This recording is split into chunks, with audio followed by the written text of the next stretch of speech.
सदगुरु कबीर एक ऐसे महानतम संत हुए जिनकी एक एक वानियाँ, एक एक भजन, एक एक दोहे सुने तो लगता है सुनते ही समाधि लग जाए।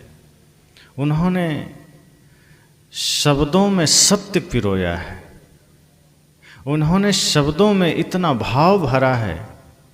भाषाएं तो बहुत है संसार में, भजन भी बहुत है, शास्त्र भी बहुत है, पर सदगुरु कबीर की वाणी सबसे अनूठी है, सबसे दिव्य है। जिस भी दोहे को पढ़ने लगिए वो पूरा दोहा लगता है इसमें सारी पूर्णता समाहित, संपूर्ण है, वो कोई कमी नहीं। एक एक साखी, एक एक दोहा, एक एक भजन, एक एक पद साहेब का अद्वितीय है, अलौकिक। तो ऐसे महानतम संत सदगुरु कबीर साहेब का सानिध्य ज्ञान के रूप में हम सबको मिल रहा है। हम सब सौभाग्यशाली हैं कि उस परंपरा में हम लोग हैं, उस श्रृंखला में हम लोग हैं जहाँ सदगुरु कबीर के विचार हमें मिले, जहाँ कोई भ्रांति नहीं, जहाँ कोई आडंबर नहीं, जहाँ कोई छल नहीं, जहाँ कोई दिखावा नहीं, कोई छलावा नहीं, सहजता है वाणी में साहेब की। इसलिए सदगुरु कबीर ने हर एक शब्द को अपना ही अलग अर्थ दिया है। आप कई ऐसे विषयों पर सदगुरु कबीर की वाणी को सुनेंगे तो आप पाएंगे कि दुनिया के लोगों से बिल्कुल अलग लक्ष्य सदगुरु कबीर का है, अलग अर्थ सदगुरु कबीर का है। जहाँ एक और अन्य परंपराओं में कई जगह आपको कई चीज़ों में भेदभाव देखने को मिलेगा। शिक्षा आप देखेंगे तो बहुत ऐसे संप्रदाय हैं जहाँ माताओं को शिक्षा से वंचित रखा गया, बहुत ऐसे जगह है जहाँ जातियों में समाज को बांटा गया, बहुत ऐसी जगह है जहाँ संप्रदायों में समाज को बांटा गया, जहाँ धनी और गरीब में समाज को बांटा गया। पर सदगुरु कबीर को जब आप पढ़ेंगे तो वो इंसानियत के धरातल पर ऐसा मालूम पड़ता है जो एक अकेला सूरज खड़ा है, जिनकी वानियों में कोई बांटने का भाव दूर दूर तक नहीं, बल्कि संगठित करने का भाव। नारी की ही बात आई तो उन्होंने इतना ही कहा कि को पुरुषा को नारी, कि देह भाव से आप सबको स्त्री पुरुष देख रहे हैं और उसी भाव से आप व्यवहार बरतने लग जाते हैं। पर कौन स्त्री कौन पुरुष? ये जीव स्त्री है क्या? ये जीव पुरुष है? इस जीव को शरीर के आधार पर तो नहीं बांट सकते। ये पोशाक बदले हैं, जीव तो वही है, भीतर का चेतना तो वही है, चेतन देव वही है। पोशाक बदलने से इंसान थोड़े बदल जाता है। कोई स्त्री का पोशाक पहना है, कोई पुरुष का पोशाक पहना है, फर्क इतना ही है। साहब ने कहा आधे बसे पुरुष आधे बसे जोय। इस शरीर को साहब ने कहा कि जब लोग जीवन जीते हैं पारिवारिक जीवन में तो इतनी निष्ठा, इतने समर्पण से जिएं कि आप पति पत्नी मिलकर एक हो जाएं, आधे में पुरुष आधे में स्त्री, इस भाव से जिएं। तो सदगुरु कबीर ने सामाजिक शब्दों को भी अपना अर्थ दिया, जैसे राम शब्द का प्रयोग किया। कई बार लोग शंका में पड़ते हैं कि सतगुरु कबीर ने इतना राम का नाम लिया, उनका राम कौन है? तुलसीदास जी ने तो दशरथ पुत्र श्री राम का नाम लिया, उन्हीं के बारे में कहा, उन्हीं को आराध्य माना, उन्हीं को सर्वशक्तिमान माना। पर सदगुरु कबीर ने लगभग 250 बार बीजक में राम शब्द का प्रयोग किया। तो उनका अर्थ क्या है?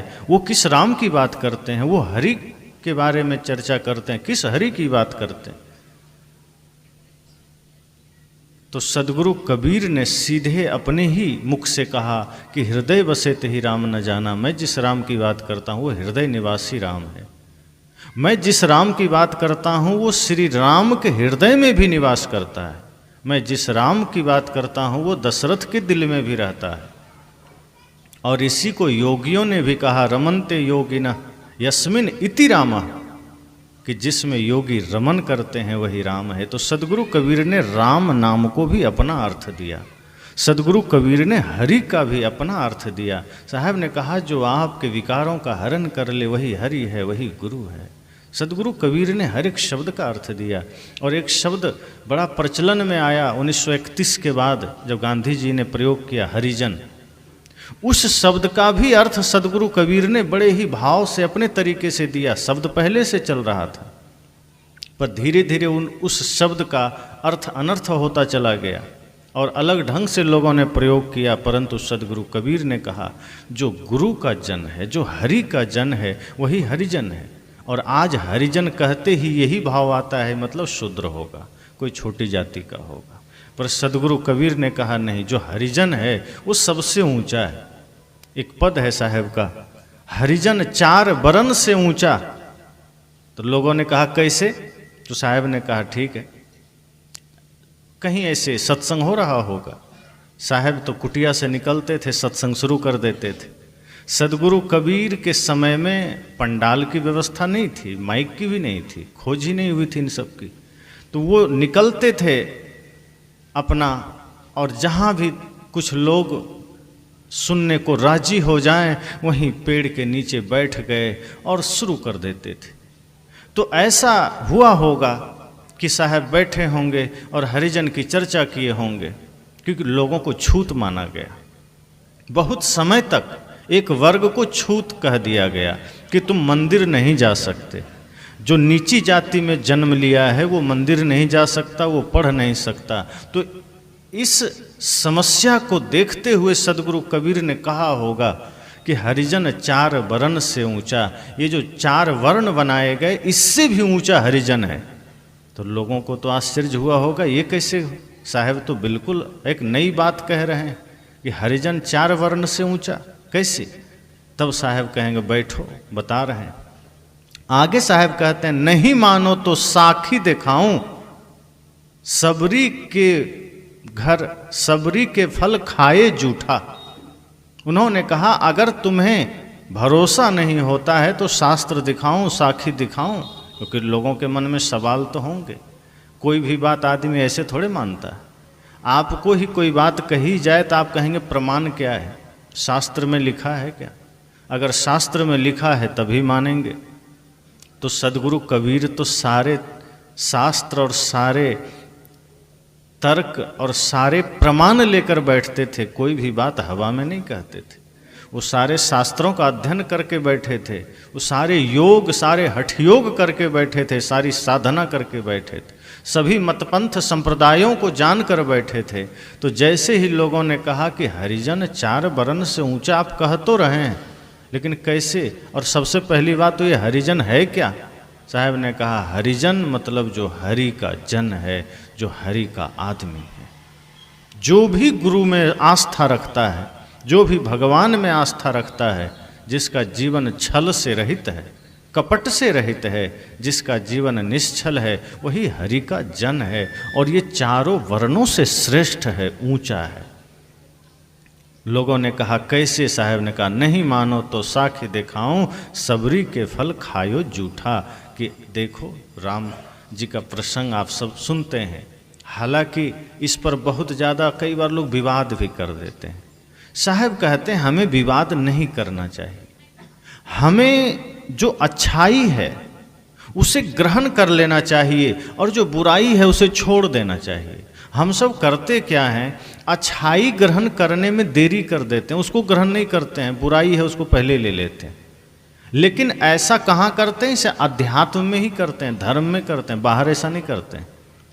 अभी कोई आदमी रास्ते में जाए और रास्ते में कहीं उसको एकदम कूड़ा के ढेर में, जहाँ भयंकर कूड़ा पड़ा हो और वहाँ पर 1000, 2000, 5000 रुपया गिरा हो, तो आदमी कूड़ा को नहीं देखता, वो नोट उठा के चल देता है, वहाँ फिर कूड़ा को नहीं छुएगा। कहीं सोना गिरा हो और वहीं पर गंदगी भी हो, वहीं पर कंकड़ भी हो, तो आदमी कंकड़ नहीं उठाता है, सोना उठा के चल देता है। मतलब वहाँ पर वो जानता है कि हमें कंकड़ से मतलब नहीं है, वहाँ जानता है हमें गंदगी से मतलब नहीं है, वहाँ सोना से मतलब है, सोना उठा लेता है।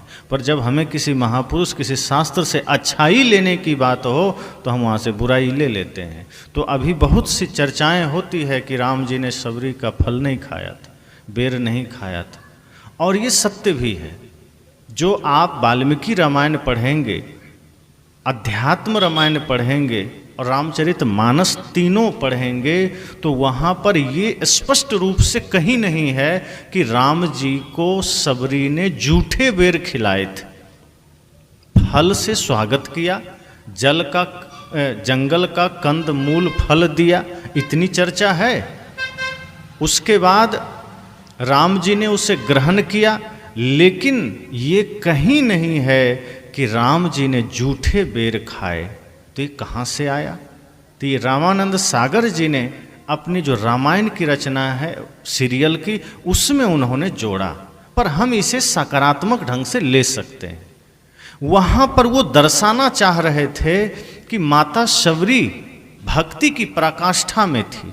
उनके पास बाहरी धन नहीं है, बाहरी दौलत नहीं है, बाहरी समृद्धि नहीं है, लेकिन भीतर भक्ति का धन, प्रेम का धन इतना विराट है कि वो उस क्षण में जब श्री राम का चरण पड़ा है उनकी कुटिया में, तो इतनी भाव विभोर हो गई, इतनी भक्ति में लीन हो गई, इतना प्रेम में लीन हो गई कि वो बेर सहज में न दे सकी। उन्हें लगा कि कहीं मैं बेर ऐसे प्रभु को दे दी तो कहीं खट्टे न उनको मिल जाए, इसलिए उसने पहले चखा। एक भाव प्रस्तुत किया गया, शास्त्र में नहीं है कि उन्होंने चखा, पर रामानंद सागर जी ने इसको इस तरह से प्रस्तुत किया कि उस भक्ति के पराकाष्ठा को दर्शाने के लिए, प्रेम की पराकाष्ठा को दर्शाने के लिए। और ये घटना महाभारत में भी एक बार आती है, जब श्री कृष्ण विदुर के घर गए और विदुर जी की धर्म पत्नी ने वैसी ही भक्ति में विभोर होकर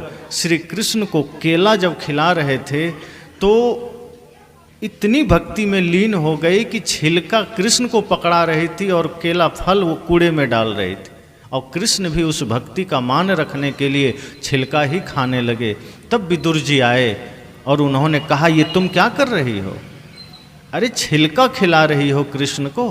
तब उसे होश आया कि ये क्या हो गया। तो कृष्ण ने समझाया कि नहीं, ये प्रेम का भोजन है, ये प्रेम समाया हुआ है, ये बात केले के छिलके की नहीं है। उस भोजन में, उस प्रसाद में, उस केले के छिलके के पीछे जो विदुर की पत्नी का अनंत भक्ति है, अनंत प्रेम है, वो देखो। वही बात रामानंद सागर जी ने माता शबरी की भक्ति के संबंध में भी दर्शाया कि जैसे शास्त्र में तो चर्चा नहीं है कि उन्होंने जूठे बेर खिलाए, लेकिन अगर सीरियल में आया तो इसके पीछे का भाव यही हो सकता है कि माता शबरी की जो भक्ति है वो निष्कपट है, निश्चल है, कोई कामना नहीं है, कामना रहित है। आज हम किसी की भक्ति करते हैं, गुरु की भक्ति करते हैं, तो लोग निष्कपट भक्ति नहीं कर पाते, निष्काम भक्ति नहीं कर पाते, कोई ना कोई कामना होती। बहुत से लोग हैं गुरु के पास जाते हैं, गुरु जी हम आपकी भक्ति करते हैं, आपसे दीक्षा लेना चाहते हैं। तो गुरु जी कहते हैं ठीक है। तब लोग कहते हैं गुरु जी लेकिन एक कृपा कर दीजिए, आशीर्वाद दीजिए कि हमारा पोता, हमारा बेटा पास हो जाए मैट्रिक में, और अगर आपका ये आशीर्वाद मिल जाए तो फिर हम घर में आपको बुला के सत्संग कराएंगे। मतलब वहाँ भक्ति निष्काम नहीं हुई, वहाँ कामना हो गई कि अगर आपका आशीर्वाद हो तो बेटा पास हो जाए, नौकरी मिल जाए, घर में सब धन धान्य संपन्न हो जाए, जमीन का विवाद सुलझ जाए, घर मकान सब पक्का बन जाए, इस कामना से गए। और कहीं गुरुजी ने कह दिया कि हमारे आशीर्वाद से अगर नहीं हुआ तो, तब लोग ये भी कह देते हैं कि फिर आपसे क्या लेना देना, जब काम ही नहीं बनेगा तो आप अपने रास्ते, हम अपने रास्ते। तो कोई भक्ति हुआ? भक्ति में व्यापार नहीं होना चाहिए। ये तो व्यापार हो गया कि गुरुजी आप धन दीजिए तो भक्ति करेंगे, गुरुजी आशीर्वाद दीजिए तो भक्ति करेंगे। माता शबरी ने दर्शाया कि भक्ति निष्काम होती, जिसमें कोई कामना नहीं है। तो सबरी के फल खायो जूठा, सदगुरु कबीर उस चल रहे प्रसंग को ही लिया है मात्र एक उदाहरण के तौर पर, कि भले ही शास्त्रों में चर्चा नहीं है, पर अगर राम ने शबरी के फल को खाया, इसका मतलब राम ने वहां जाति नहीं माना। इसका मतलब है कि माता शबरी भिल्लन जाति की है, जो शूद्र में माना जाता है, आज के हिसाब से छोटी जाति मानी जाती। लेकिन राम जी के मन में वो बात नहीं है। उन्होंने उनके द्वारा जूठे बेर को भी प्राप्त कर लिया उन्होंने। माता शबरी के द्वारा दिया हुआ जूठा बेर राम जी ने ग्रहण किया। साहब ये कहना चाहते हैं कि अगर हरिजन छोटा होता, अगर शूद्र छोटा होता तो राम जी तो वहाँ जाते भी नहीं और राम जी उनके बेर खाते भी नहीं। मतलब हरिजन का स्थान कितना ऊंचा है कि राम भी उनके जूठे बेर खा रहे हैं।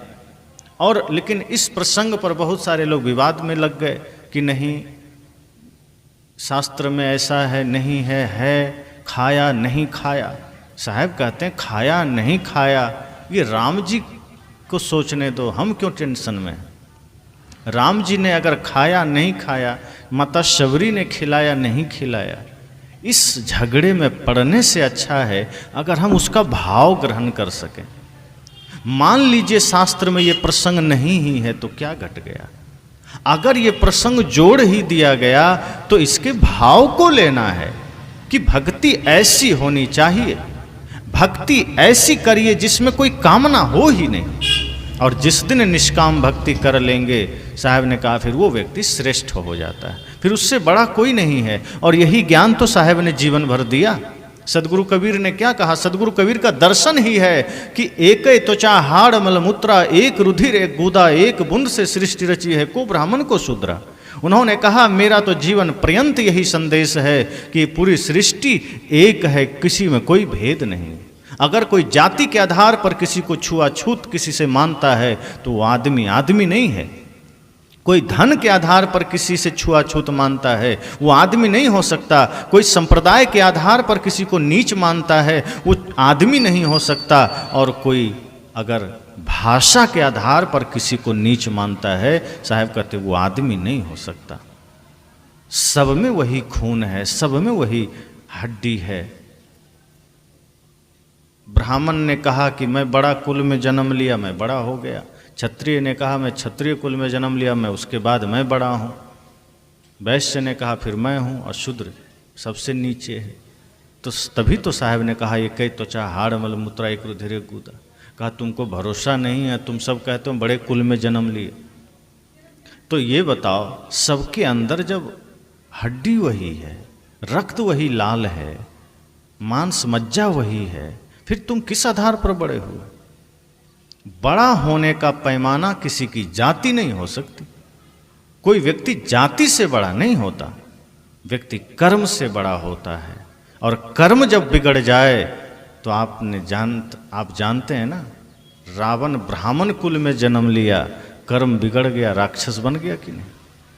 माता शबरी भिलन जाति की थी, लेकिन कर्म इतना महान हो गया कि राम भी वहां सिर झुका रहे हैं।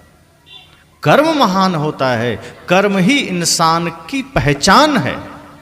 अगर कर्म महान है तो कोई भी श्रेष्ठ हो सकता है, और कर्म घटिया है तो जो श्रेष्ठ कुल में जन्म लिया वो भी नीच हो सकता है। इसलिए साहब कहते हैं जाति के आधार पर किसी को बांटना नहीं, जाति के आधार पर कोई छोटा बड़ा नहीं होता। और ये समाज आज जातियों में बंटा है, ये समाज आज संप्रदायों में बंटा है। कोई कहता है हम कबीरपंथी, कोई बौद्धिस्ट, कोई जैन, कोई सदाफल में, कोई जय गुरुदेव में, कोई निरंकारी में। रास्ते अलग अलग हो सकते हैं पर मन तो एक होना चाहिए। विचारधारा अलग अलग हो सकते हैं, लक्ष्य तो एक होना चाहिए। साहब तो कहते हैं अगर आप सत्संग करते हैं, कोई अरदास करते हैं, कोई इबादत करते हैं, कोई उपासना करते हैं, कोई यज्ञ करते हैं, कोई बात नहीं, कोई कीर्तन करते हैं, कोई बात नहीं, करिए अपने अपने तरीके से। लेकिन जब निकल करके रोड में मिलिए तो ऐसे मिलिए कि भाई है आपका, ऐसे मिलिए कि वो आपका ही है। विरोध मत करिए, विवाद मत करिए। साहब ने कहा बड़ा छोटा व्यक्ति कर्म से होता है। अगर भेद करना है, छुआछूत करना है तो करिए, लेकिन उस आदमी से जो निशाचर वाला जीवन जी रहा है। अब कोई मांस खा रहा है, मदिरा पी रहा है, व्यभिचार कर रहा है तो उसके हाथ का पानी भी मत पीजिए। लेकिन अगर कोई सिर्फ छोटी जाति में जन्म लिया और आप उससे बैर कर लिए, आप उसे किनारा कर लिए, तो साहब का फिर आप इंसान कहलाने लायक नहीं हैं। इसलिए साहब शास्त्रों से उदाहरण दे रहे हैं कि शास्त्र पढ़िए, देखिए, वहाँ भी इस तरह की बातें आई कि जिनका कर्म ऊंचा हुआ, जिन्होंने अपने कर्म को महान बनाया, वो व्यक्ति पूजे गए। और हम क्या करते हैं, कर्म एक चौपाई आ गई, पूजी विप्रशील गुणहीना, सुदृढ़ गुणगण ज्ञान प्रवीणा। अब उस हिसाब से अगर मान्यता हो जाएगी तो समस्या हो जाएगी कि जो शील गुण से भ्रष्ट हो ब्राह्मण फिर भी पूजनीय हो, और शूद्र अगर ज्ञान गुण में प्रवीण हो फिर भी पूजनीय नहीं है। ये तो अनर्थ वाला शब्द हो गया। साहब कहते हैं नहीं, जो ज्ञान गुण से प्रवीण है वो चाहे शूद्र हो चाहे कोई हो पूजनीय है, और अगर कोई शील गुण से भ्रष्ट है तो ब्राह्मण भी है, पूजनीय नहीं है। और कृष्ण भी गीता में यही कहते हैं, महाभारत में यही कहते हैं, जहाँ भी उनकी वाणियाँ आई है कि जो जितेंद्रिय है, जो धर्म में चलता है, जो प्रेम में जीता है, जो सब पर करुणा करता है और जिसका मन पवित्र है, वही ब्राह्मण हो सकता है, वही ऊंचा हो सकता है। जिसका मन गंदा है वो कैसे हो जाएगा? तो सदगुरु कबीर ने समाज को एक सूत्र में बांधने का प्रयास किया। वो नहीं चाहते थे कि समाज जातियों में बटे। आज जातियों में बटा है तभी तो देश इतना खोखला हो रहा है, कंगाल हो रहा है। अगर हम सब सिर्फ एक इंसान बन जाएं तो क्या समस्या रहेगी? कुछ नहीं रहेगी। आज आप जाइए जगह जगह, क्षत्रिय महासभा, यादव महासभा, कुशवाहा महासभा चल रहा है। कहीं आप नहीं देखेंगे कि इंसान महासभा हो या भारतीय महासभा हो। अगर बहुत है तो हम एक राष्ट्र के नाम पर हम सब भारतीय बन सकें। हम भारतीय भी नहीं बन पा रहे। इंसान बनने में कठिनाई है, भारतीय तो बन सकते हैं। हम भारतीय तक बनने को तैयार नहीं है। अपनी अपनी जातियों का पूछ लगाकर हम चल रहे हैं। कोई पूछता है तो जाति का टाइटल हम पहले बता देते हैं कि हम अमुक समाज से। साहब ने कहा आपकी पहचान इंसानियत से होनी चाहिए, आपकी पहचान इंसान की होनी चाहिए। आदमी सब कुछ बन जाता है। अन्य कहीं चले जाइए, कोई आपको भक्त बना रहा है, कोई विद्वान बना रहा है, कोई हिंदू बना रहा है, कोई मुसलमान बना रहा है। सदगुरु कबीर ने कहा मेरे पास आ जाओ, मैं तुम्हें इंसान बनाऊंगा। क्योंकि मैं जातियों में भरोसा नहीं रखता, मैं तो इंसान बनने की बात करता हूँ। और इंसानियत का जन्म अगर हो गया तो संसार में शांति आ जाएगी। आज सब कुछ हो रहा है, सब कुछ विकसित हो रहा है, सब कुछ बढ़ रहा है, बस इंसानियत घट रहा है। क्या घर छोटे बनते हैं? घर अब बड़े बड़े बनने लगे। मंदिर की ऊंचाइयां बढ़ने लगी, चर्च की ऊंचाइयां बढ़ने लगी, मस्जिद की ऊंचाइयां बढ़ने लगी, आपके घर की ऊंचाइयां बढ़ने लगी। सब कुछ बड़ा हो गया, इंसान का दिल इतना छोटा हो गया कि माता पिता भी दिल से बाहर हो गए। साहब ने कहा नहीं, अपने दिल को विराट बनाइए, अपने हृदय को विशाल बनाइए, अर्थात इंसानियत को जागृत कीजिए। बाकी सब चीजें बाद में बनिएगा। अगर इंसानियत का जन्म हो गया तो समाज सुंदर हो जाएगा। इसलिए किसी कवि ने कहा है, भक्त या विद्वान कवि, भगवान पंडित मौलवी। भक्त या विद्वान कवि, भगवान पंडित मौलवी। जो भी बनना बाद में, पहले बनो तुम आदमी। आदमी के शहर में मैं ढूंढता हूँ आदमी। आदमी के शहर में ही खो गया है आदमी।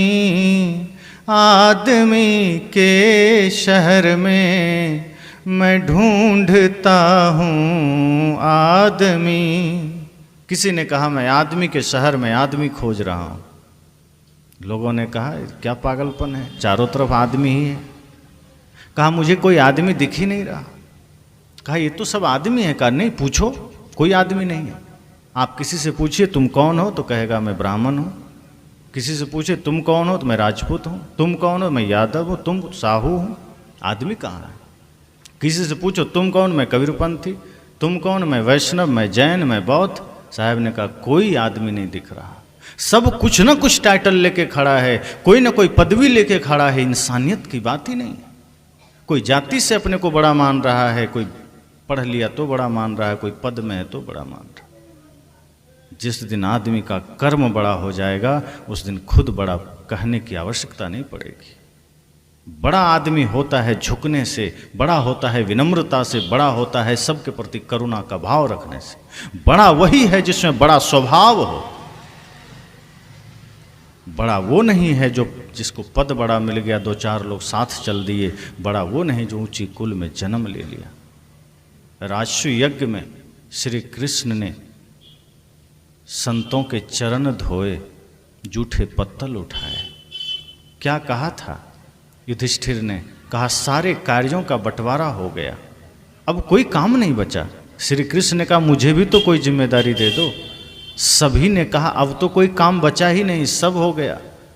भीम को काम मिल गया, अर्जुन को काम मिल गया, अतिथियों का देखभाल का मिल गया, स्टोर रूम का चाबी किसी को मिल गया, सब हो गया, अब कोई काम नहीं बचा। कृष्ण ने कहा सबने अपने अपने अनुसार काम लिया है, मेरे नज़र में अभी भी एक काम बाकी है।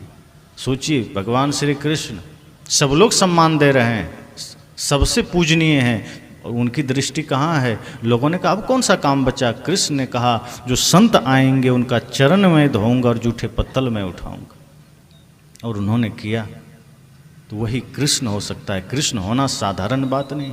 कृष्ण ने जूठे पत्तल भी उठाए, आज व्यक्ति अपनी थाली उठाने में शर्म करता है।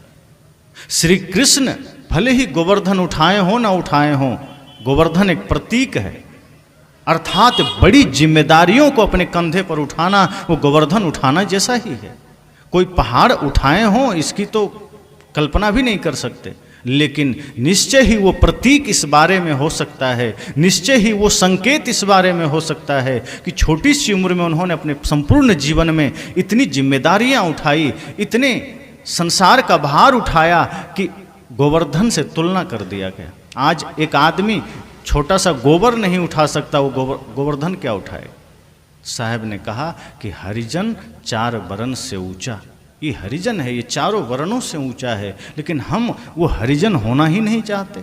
हम हरि का गुरु का जन होना ही नहीं चाहते, हम गुरु से जुड़ना ही नहीं चाहते। सदगुरु कबीर की सीख कहाँ मानते हैं? जो उन्होंने कहा हम दीक्षा भी ले लेते हैं, उनके परंपरा में हम मानते ही नहीं। उनको मानने वाला ही उनको नहीं मान रहा है, दूसरे क्या मानेंगे? बहुत से लोग हैं सदगुरु कबीर के विचारों को नहीं मानते, उनके चित्र को मानते हैं, उनके चरित्र को नहीं मानते। चित्र लग गया, घंटियां हिल रही है, अगरबत्तियां जल रही है, उसके अतिरिक्त कुछ नहीं करना। जो राम के ऊपर किया जा रहा है वही बुद्ध और कबीर के ऊपर किया जा रहा है, फर्क कुछ नहीं है। उल्टा हम राम जी को मानने वालों की आलोचना करते हैं कि राम की पूजा हो रही, पत्थर की पूजा हो रही, मूर्ति की पूजा हो रही। आप चले जाइए बौद्ध मठों में, वहाँ बुद्ध की पूजा हो रही है, वही प्रक्रिया से जो राम की पूजा होती। अंतर क्या रहा? जिस बुद्ध ने ईश्वर की सत्ता ही नहीं माना, उन्हीं को ईश्वर बना के अगर अगरबत्ती घुमाई जाए तो ये क्या है? आडंबर ही तो है, पाखंड ही तो है। साहब ने इन सारे पाखंडों को भी मिटाने का काम किया, साहब ने इन सारे आडंबर को भी ध्वस्त करने का काम किया।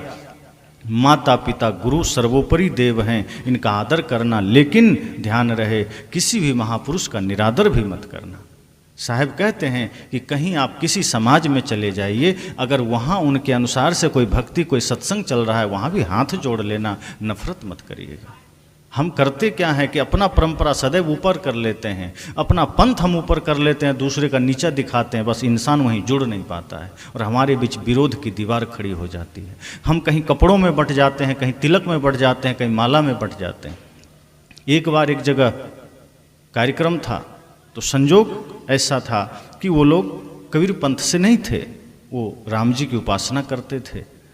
सत्संग मोबाइल में ही सुना था, उनको अच्छा लगा, उन्होंने सत्संग रखा। और जब मैं वहाँ गया तो उन्होंने लाल तिलक मुझे लगाया, मैंने लगा लिया। लेकिन जो पक्के कबीरपंथी थे वो चिढ़ गए कि लाल तिलक आपको नहीं लगाना चाहिए। मैंने कहा उनकी श्रद्धा देखो, ये लाल तिलक है, कोई खून थोड़े न लगा लिया, तिलक ही। इसमें तिलक में क्यों बांटना भाई?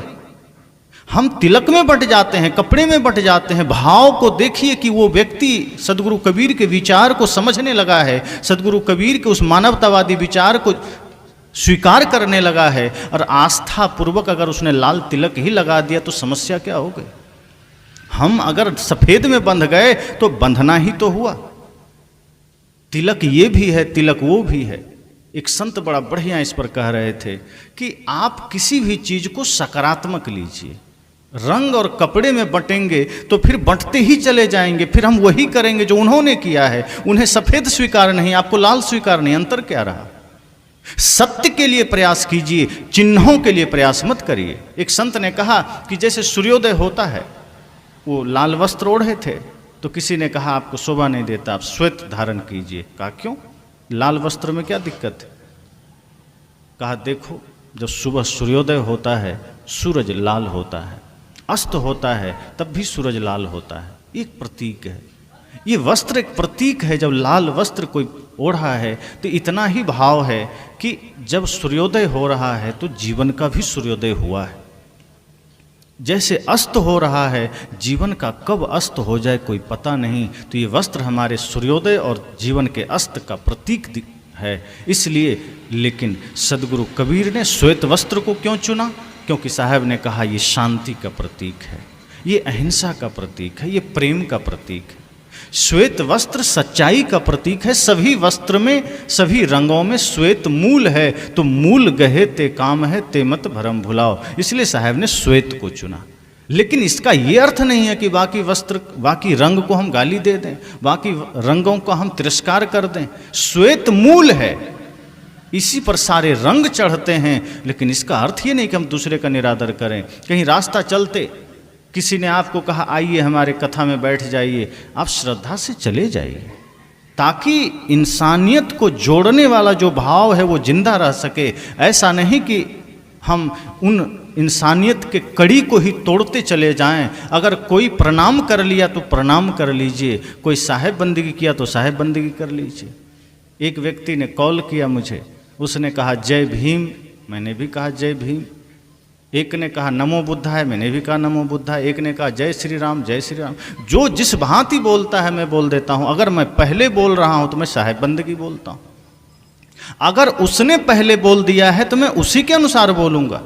और साहब ने कहा है यही होना चाहिए। आप एक दूसरे का सम्मान तो करिए। अगर आप चाहते हैं ये समाज एक सूत्र में बंधे, अगर आप चाहते हैं ये राष्ट्र एक सूत्र में बंधे, तो सबको गले लगाना होगा। कोई जन्म से बिगड़ कर नहीं आया है। अगर किसी का मार्ग बिगड़ा है तो मार्ग सुधारा भी प्रेम से ही जा सकता है। कभी भी क्रोध को क्रोध से नहीं जीता जा सकता, कभी भी नफरत को नफरत से नहीं जीता जा सकता, कभी भी घृणा को घृणा से नहीं जीता जा सकता। अगर क्रोध को जीतना है तो प्रेम से जीत सकते हैं। जैसे कहीं आग लग जाए तो आग को आग से बुझाते हैं कि पानी से?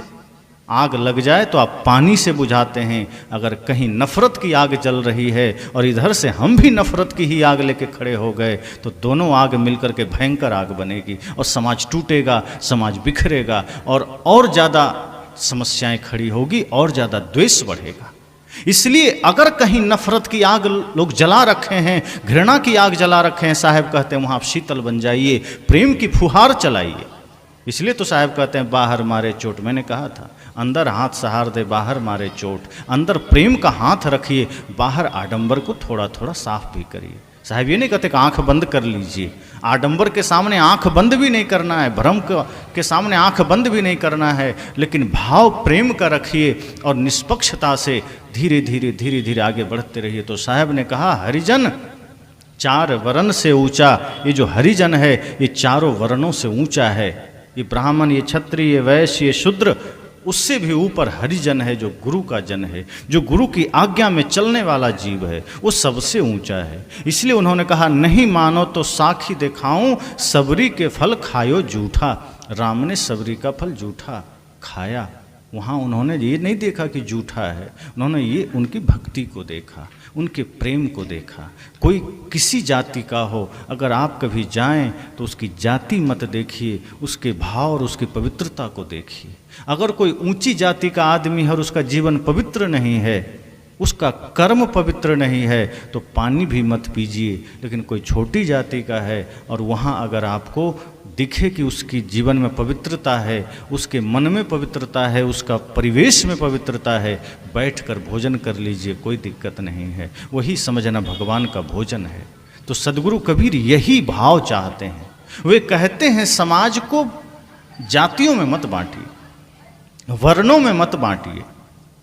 सदगुरु कबीर कहते हैं समाज को इन चीज़ों से बांट देंगे तो समाज खंडित हो जाएगा। और जो सदगुरु कबीर का सपना था कि सब घट मेरो साइयाँ सुनी सेज न कोय, बलिहारी व घट की जागट प्रगट होए। वे कहते हैं जहाँ नजर जाए वहाँ सब परमात्मा ही तो है। कौन जगह परमात्मा से खाली है?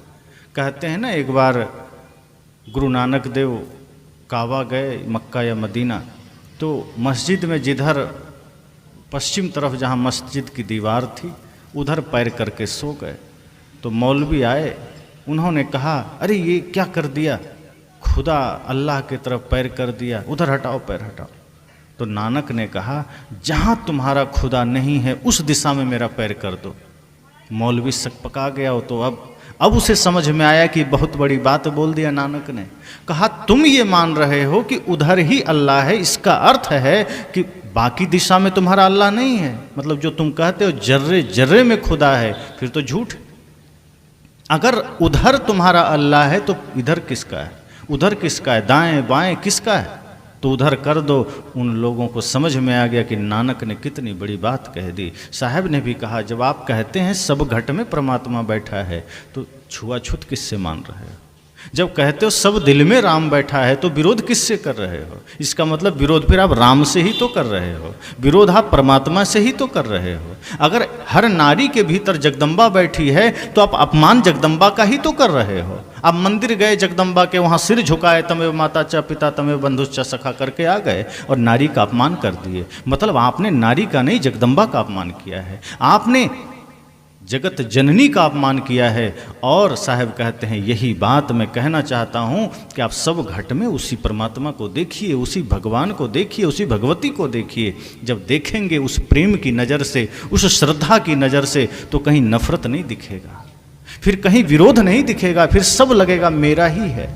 जेते औरत मर्द पाने सो सब रूप तुम्हारा, कबीर पोंगरा अल्लाह राम का सो गुरु पीर हमारा। जितने भी लोग हैं, औरत हों मर्द हों स्त्री हों पुरुष हों, सब में वही परमात्मा है, सब हमारा है, सब में भगवान बैठा है।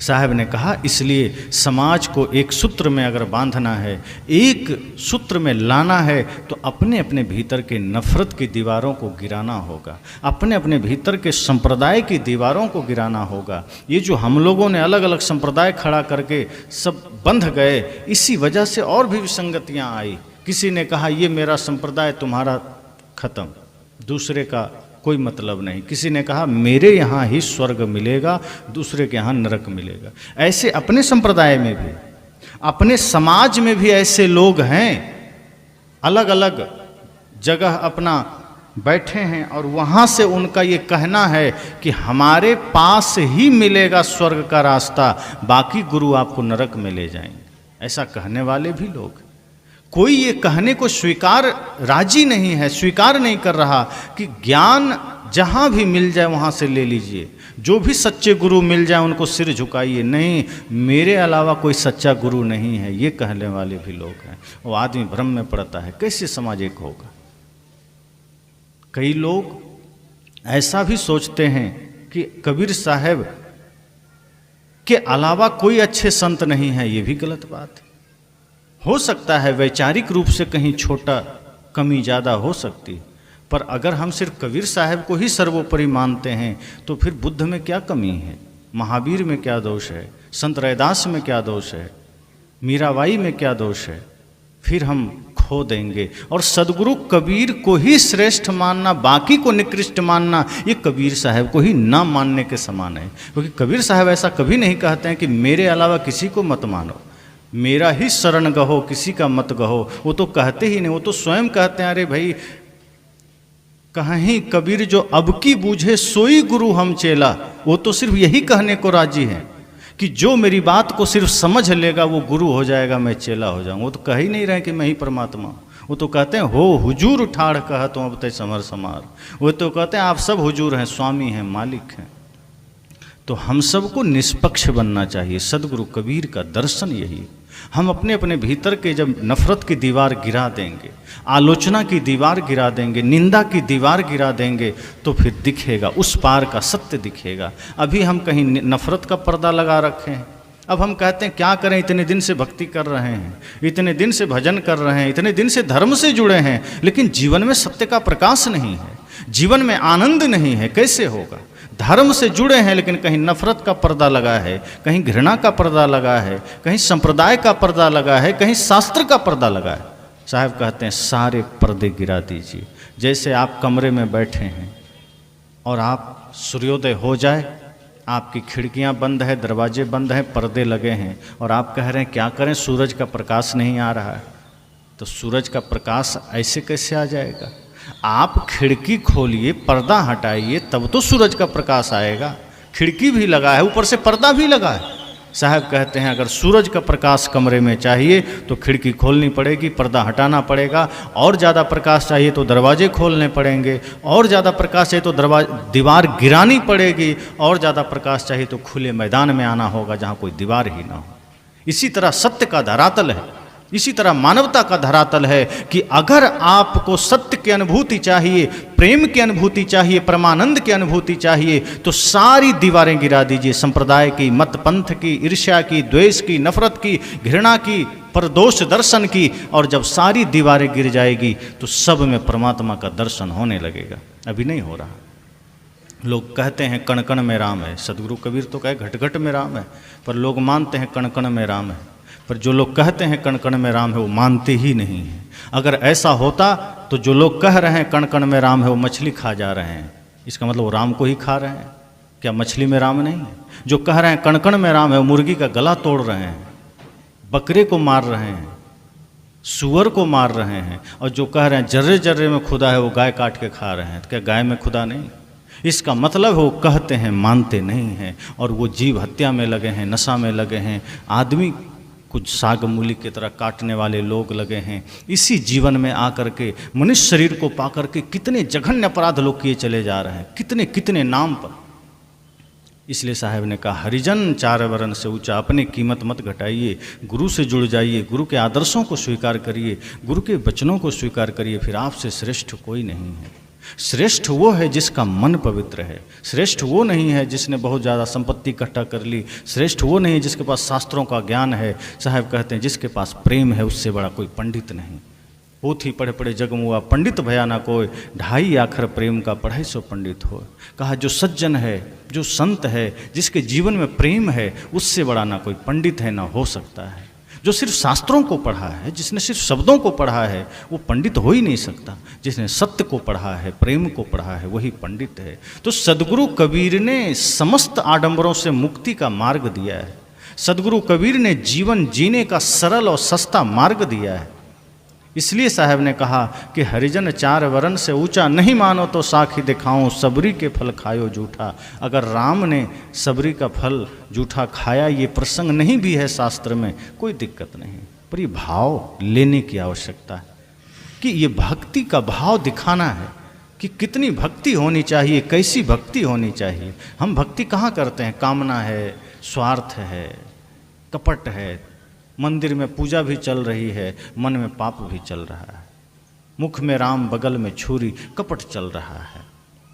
आगे साहब कहते हैं दुर्योधन घर मेवा त्यागे, साग विदुर घर खायो रूखा। कृष्ण आए हस्तिनापुर, दुर्योधन के द्वार पर जैसे ही निकल रहे थे, महलों से निकला राजा दुर्योधन, युवराज दुर्योधन, और कृष्ण से कहा कि रुकिए रुकिए, भोजन बनाए हैं आपके लिए, 56 प्रकार के व्यंजन हम बनाए हैं, मेवा मिष्ठान की कमी नहीं है, आइए यहीं भोजन करिए। श्री कृष्ण क्यों नहीं किए? और क्या कहा उन्होंने? और दुर्योधन ने क्या सोचा था? दुर्योधन सोचा था कि सारे महाभारत में सारी लड़ाइयों का जड़ यही ग्वाला है, यही कृष्ण है। अच्छा हो निमंत्रण दे के भोजन कराएंगे और भोजन में जहर दे के मार देंगे इसको, सब खेल खत्म, ना महाभारत होगा ना हमारा राज्य बंटेगा। यही सोचकर उसने कृष्ण को भोजन पर निमंत्रित किया। लेकिन कृष्ण साधारण पुरुष नहीं है, योगेश्वर है। उन्होंने कहा नहीं, मैं तेरा भोजन स्वीकार नहीं कर सकता। दुर्योधन ने कहा क्यों? हम भी तो आपके अपने हैं। कहा देखो, अपने पराये के बल पर हम भोजन नहीं लेते हैं। भोजन अगर किसी का स्वीकार किया जाता है, किसी का आतिथ्य स्वीकार किया जाता है, किसी का निमंत्रण स्वीकार किया जाता है, तो 3 कारण होते हैं, 3 ही स्थिति होती है, 3 ही कारण होते हैं। दुर्योधन ने कहा क्या? कहा या तो अभाव हो, या तो भाव हो, या तो प्रभाव हो। दुर्योधन ने कहा हम उतना नहीं जानते हैं, अर्थ बताइए क्या है? कृष्ण ने कहा देखो, कोई किसी का निमंत्रण स्वीकार करता है, इसके पीछे 3 कारण।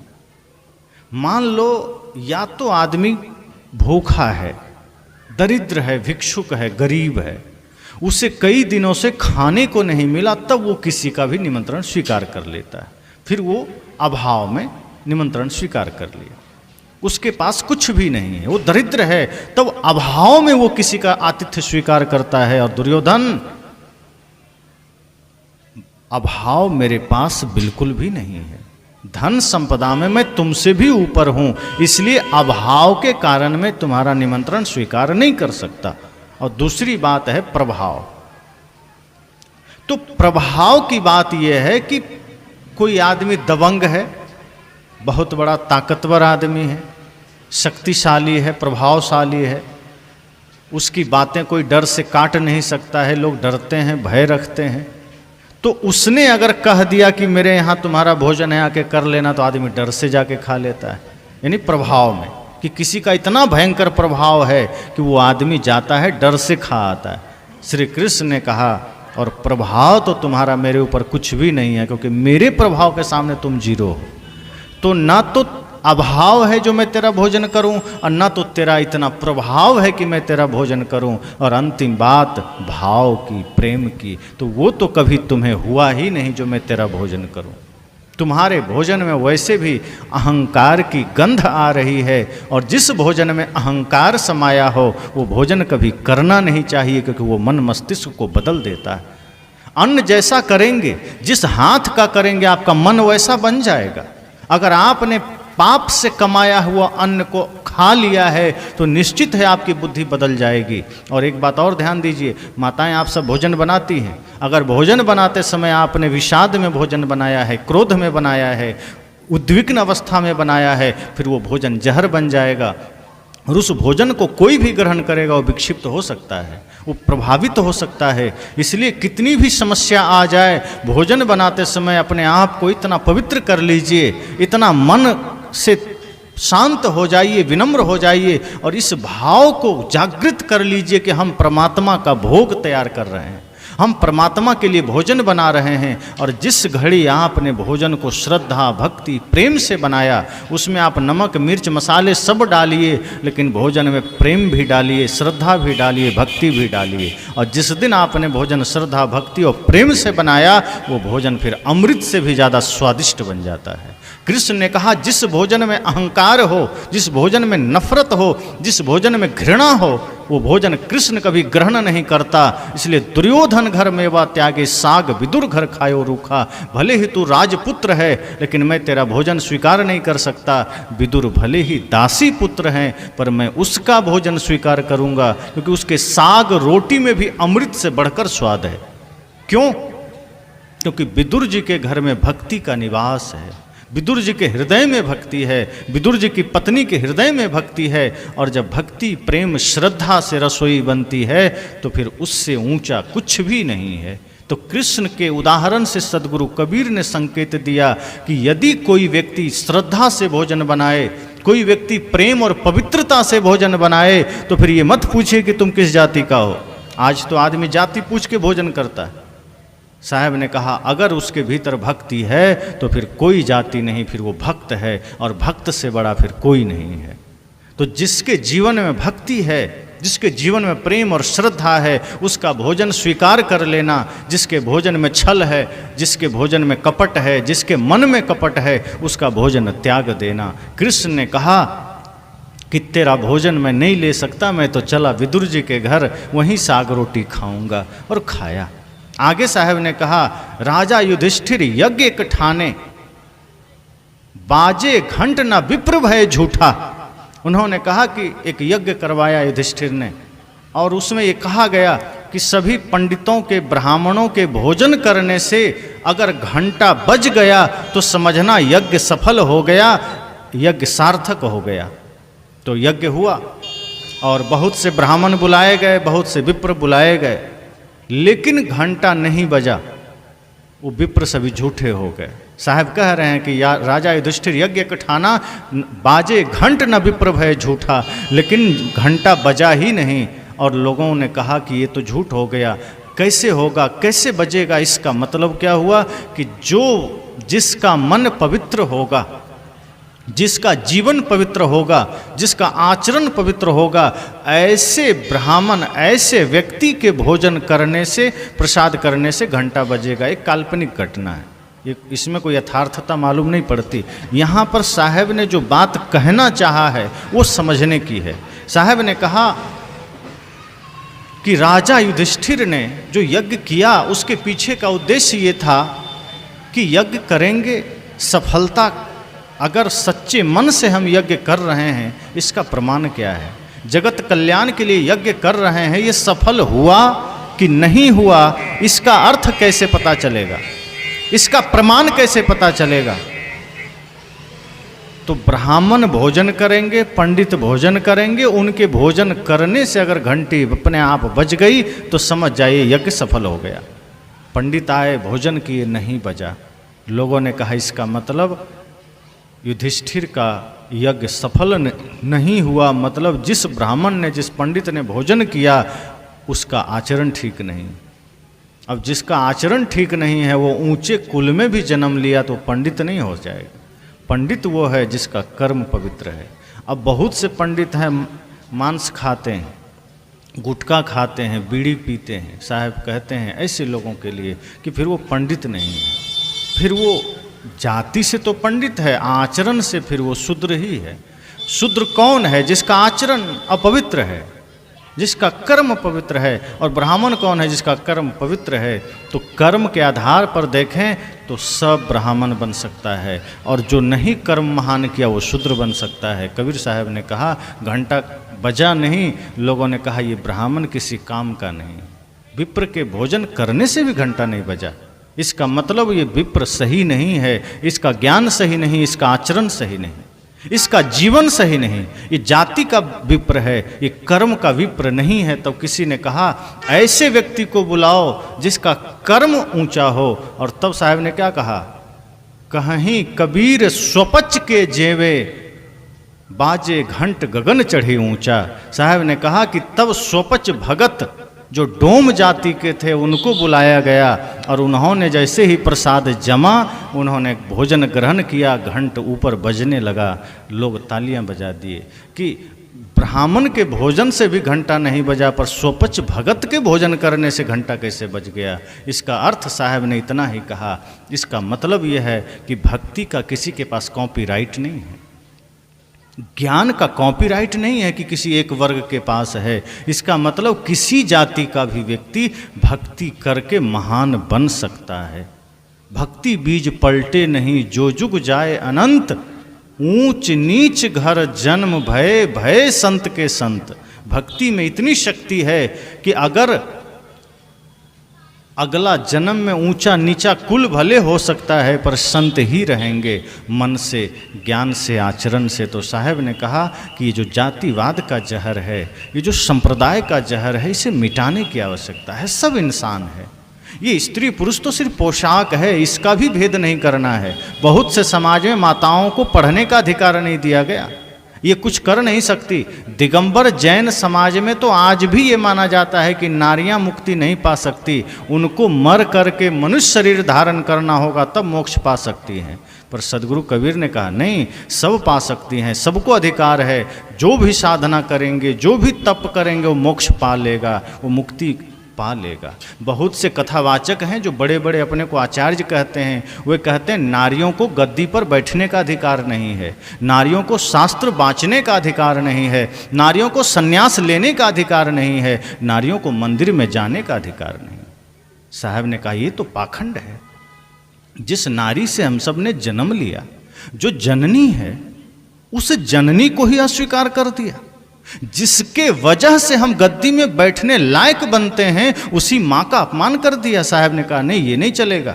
नारियां तो सबसे पहले गद्दी का हकदार है, वही तो सृष्टि का आधार है। अगर वो गद्दी में नहीं बैठेगी तो उनके गर्भ से जन्म लेने वाला गद्दी में बैठने का हकदार हो गया।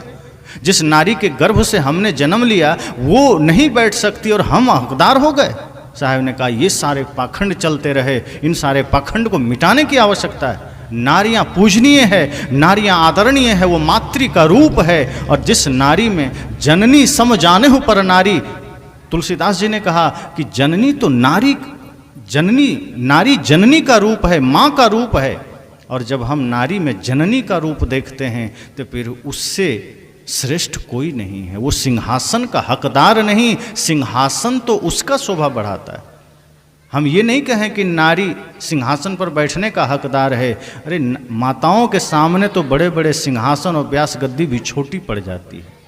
और पहले भी जिस वेद को पढ़ने का अधिकार नारियों को नहीं दिया गया, आप पढ़िए वेद के बहुत सारे मंत्र को माताओं ने लिखा है। तो जब वेद माता लिख सकती है, वो पढ़ नहीं सकती। कितना षड्यंत्र किया गया। जिस मंदिर में स्वयं पार्वती विराजमान है, राधा जी विराजमान है, उसी मंदिर में माताएं नहीं जा सकती। मतलब नारियां विराजमान हो सकती है पर नारियां घुस नहीं सकती। ये पाखंड फैलाया गया। जिस ज्ञान की देवी सरस्वती को माना गया, उसी विद्या को माताएं पढ़ नहीं सकती। ये आडंबर फैलाया गया। प्रतीक तो अच्छे अच्छे दिए गए, उदाहरण अच्छे अच्छे दिए गए, लेकिन आदमी ने उसे स्वीकार नहीं किया। बीच में आकर के अपना हथकंडा चलाया और पुरुष प्रधान समाज ने नारियों को पीछे छोड़ा। सदगुरु कबीर ने कहा नहीं, माताएं तुम पीछे नहीं रहोगी, तुम भी सामने आओ, और तुमसे श्रेष्ठ कोई नहीं है। इसलिए साहब ने कहा को पुरुषा को नारी, कोई कौन स्त्री कौन पुरुष, किस आधार पर बंटवारा हो रहा है? बंटवारा कर्म पर होना चाहिए, जाति पर नहीं। बंटवारा स्त्री पुरुष के आधार पर नहीं, बंटवारा कर्म के आधार पर हो। अगर कर्म में नारियां श्रेष्ठ है तो वो पूजनीय है, उनका चरण छूने योग्य है। अगर कर्म में पुरुष नीचे है तो फिर वो पूजने योग्य नहीं है।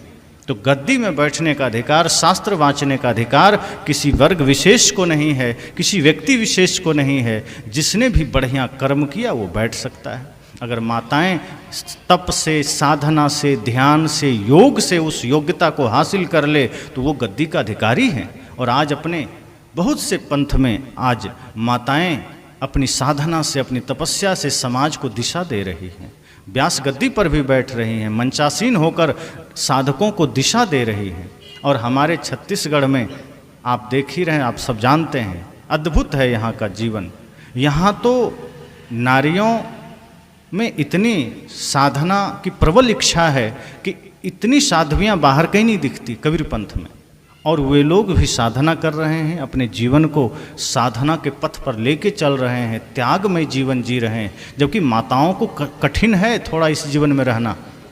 पुरुष कहीं भी चल देता है, नारियों को, माताओं को, बहनों को दिक्कतें आती है, फिर भी वो अपना लक्ष्य साध करके, अपना मन साध करके, अपने संकल्प पर दृढ़ रहकर साधना पथ पर चल रहे हैं। वो सदगुरु कबीर की देन है। ये सदगुरु कबीर के प्रयासों का विजय है जो सदगुरु कबीर ने कोशिश किया। वरना आप लोग को तो लोगों ने नकार ही दिया कि आप ना मंदिर जाइए, ना वेद पढ़िए, ना पढ़िए, ना स्कूल जाइए, कहीं नहीं जा सकते। पर सदगुरु कबीर ने कहा नहीं, ये गलत है। माताएं पढ़ भी सकती है और मंदिर जाने योग्य, जहाँ माता है वो मंदिर ही है।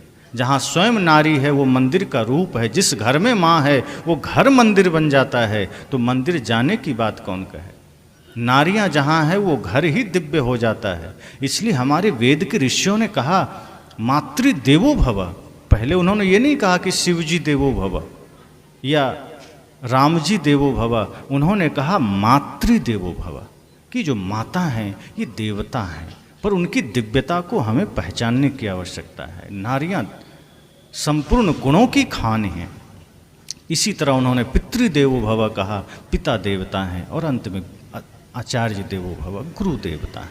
तो साहेब की वाणी हरिजन चार वरन से ऊंचा, जिसका कर्म ऊंचा है, जिसका मन निर्मल है, जिसका मन पवित्र है, जिसने अपने मन को धोया है, फिर उससे बड़ा कोई नहीं। जिसका मन गंदा है वो किसी कुल में जन्म लिया, फिर वो नीच है। और हम सब सत्संग में यही तो करते हैं।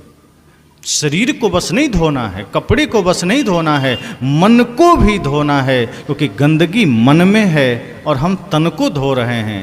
एक भजन आपने सुना है, धोना था मन भूल गया तो धोता रहा तन मल मल के, घर का ईश्वर भूल गया तू तीर्थ करता चल चल के, धोना था मन भूल गया तो। कहा कि मन को धोना था, क्योंकि सारी समस्याओं का कारण मन की गंदगी है। साहब ने कहा जिस दिन हम सब ने मन के विकारों को धो लिया, फिर हरिजन अर्थात जो गुरु का जन है वो सबसे श्रेष्ठ बन जाता है। और जो धर्म के मार्ग पर चलने वाला है, जो प्रेम के मार्ग पर चलने वाला है, जो गुरु की आज्ञा में चलने वाला है, वही समाज की सेवा कर सकता है, वही राष्ट्र की सेवा कर सकता है। राष्ट्र की आज़ादी के लिए जिन जिन लोगों ने अपनी शहादत दी, आप उनके इतिहास उठाकर देख लीजिए, उनके जीवन में सदैव निर्मलता, पवित्रता और राष्ट्र प्रेम रहा है। वे जाति पाति के भेदों से ऊपर रहे हैं, वो संप्रदायों के भाव से ऊपर रहे हैं, संपूर्ण मानव को ही अपना भगवान माने हैं। आप उनके दर्शन को पढ़िए, उनके जीवन को पढ़िए। तो जब हम अपने मन को निर्मल करते हैं और गुरु आज्ञा में चलते हैं, तो समाज के लिए हम कुछ कर पाते हैं, राष्ट्र के लिए कुछ कर पाते हैं। आज आदमी इतना स्वार्थी हो गया कि अपने जीवन, अपने शरीर, अपने घर के लिए तो सोच पाता है, लेकिन समाज, राष्ट्र के लिए नहीं सोच पाता। वो ये सोच ही नहीं पाता कि हमारा धर्म ऐसा होना चाहिए कि हम राष्ट्र के लिए भी सोच सकें, देश के लिए भी सोच सकें, इस मानव समाज के लिए भी सोच सकें। क्योंकि जिस दिन यहाँ से विदाई होगी, उस दिन अपना कमाया सब यहीं रहेगा, शरीर भी यहीं रहेगा, पर जो हम समाज के लिए कर जाएंगे, जो हम इस देश के लिए कर जाएंगे, वो हमें जिंदा बना देगा, वो हमें अमर बना देगा। वरना ये संसार ऐसा है, करोड़ों अरबों असंख्यों लोग आए, मिट्टी में समा गए, किसी का नाम आपने जाना? उन्हीं का नाम जाना जिसने जीवन को समर्पित किया समाज के लिए। उन्हीं का नाम आपने जाना जिसने जीवन को लगाया मानवता की सेवा में। और वही कुछ गिने चुने नाम हैं। आज़ादी की लड़ाई में कितने लोगों ने अपनी शहादत दी, जिसने संपूर्ण रूप से दे दिया, उनमें से कुछ 10-5 नाम हम सबको याद है। 14 वर्ष की अवस्था में खुदीराम बोस ने शहादत दी, हम याद करते हैं, क्योंकि उन्होंने अपने लिए नहीं जिया, अभी उम्र शुरू ही हुई और देश के लिए फांसी पर चढ़ गए। उधम सिंह 19 वर्ष की अवस्था में देश के लिए फांसी पर चढ़ गए। सोचिए क्या जज्बा रहा होगा, क्या संकल्प रहा होगा। क्या उनको ये नहीं रहा होगा कि मैं भी माया में रहूं, मैं भी संसार समेटूं, सुविधाओं में जीऊं? नहीं, उन्होंने कहा ये राष्ट्र हमारा सर्वोपरि धर्म है, और अगर हमारे जीवन में राष्ट्र ही सुरक्षित नहीं तो ये जीवन के रहने से कोई मतलब नहीं। और उन्होंने अपने आप को समर्पित कर दिया। भगत सिंह ने 23 वर्ष की अवस्था में राष्ट्र के लिए स्वयं को समर्पित कर दिया। इसलिए हम सबको भी जातियों के भेद से, संप्रदायों के भेद से, अन्य किसी भी मतपंथ के भेद से ऊपर उठकर एक मानवता के धरातल पर खड़ा होना है, सत्य प्रेम के धरातल पर खड़ा होना है, और उस धरातल पर खड़ा होना है जहां हम सब सिर्फ भारतीय बन सकें, जहां हम सब सिर्फ मानव बन सकें। जब ये पवित्रता जीवन में आएगी, ये भाव जीवन में आएगा, और तब आप देखेंगे कि ये संपूर्ण भारत हमारा परिवार बन चुका। तब जो हमारे ऋषियों ने कहा वसुधैव कुटुंबकम, वो सार्थक हो जाएगा। तो इन सारे भावों को हम सब सार्थक करें और अपने अपने जीवन को इन सारे विरोधों से, नफरतों से, घृणा से, जातियों से, संप्रदायों से ऊपर करके सत्य के धरातल पर खड़े हो जाएं। सब में परमात्मा का दर्शन करें। सब घट मेरो साइयाँ, सूनी सेज न कोय, बलिहारी वा घट की जागट प्रगट होए। इसी के साथ वाणी को विराम देता हूँ।